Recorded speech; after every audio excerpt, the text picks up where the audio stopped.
Genesis 37. Joseph sold into Egypt.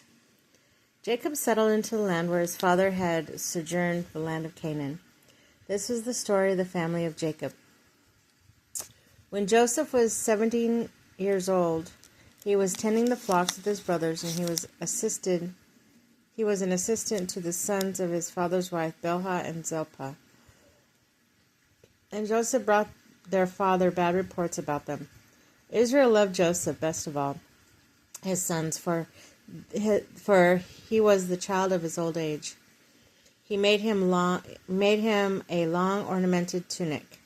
When his father saw that their father loved him best of all his brothers, they hated him so much that they could not say a kind word to him. Jealousy. They're mean, yeah. But I love Joseph. I love that story of Joseph. Once Joseph had a dream, and when he told his brothers, they hated him even more. He said to them, "Listen to this dream I had. There were binding sheaves in the field, when suddenly my sheaf rose into an upright position, and your sheaves formed a ring around my sheaf and bowed down to it." His brothers were like, "Argh." His brothers said to him, "Are you really going to make yourself king over us? Will you rule over us?" So they hated him all the more because of his dreams and his reports. Then he had another dream and told it to his brothers. "Look, I had another dream." And they're all mad. "Look at another dream. This time the sun and the moon and 11 stars are bowing down to me."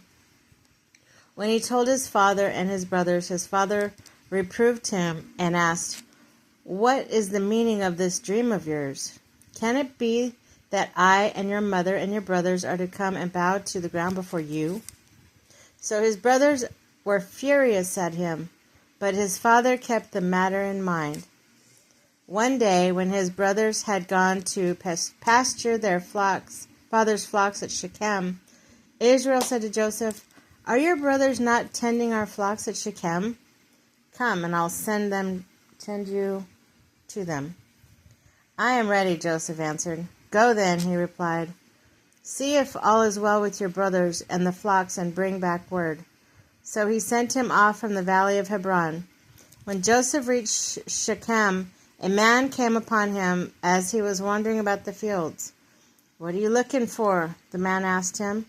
"I am looking for my brothers," he answered. "Please tell me where they are tending the flocks." The man told him, "They have moved on from here. In fact, I heard them say, 'Let us go on to Dothan.'" So Joseph went after his brothers and found them in Dothan. They saw him from a distance before he reached them. They plotted to kill them. They said to one another, "Here comes that dreamer.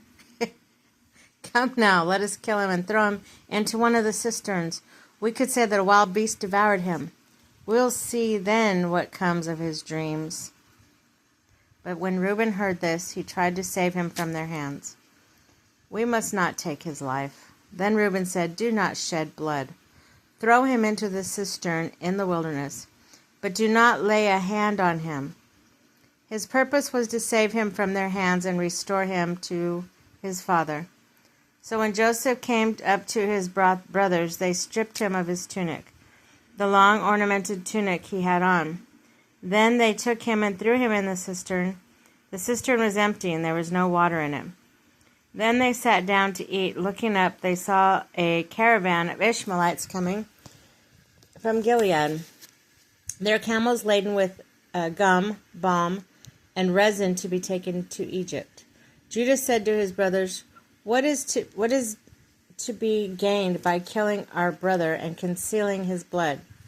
Come, let us sell him to these Ishmaelites instead of doing away with him ourselves.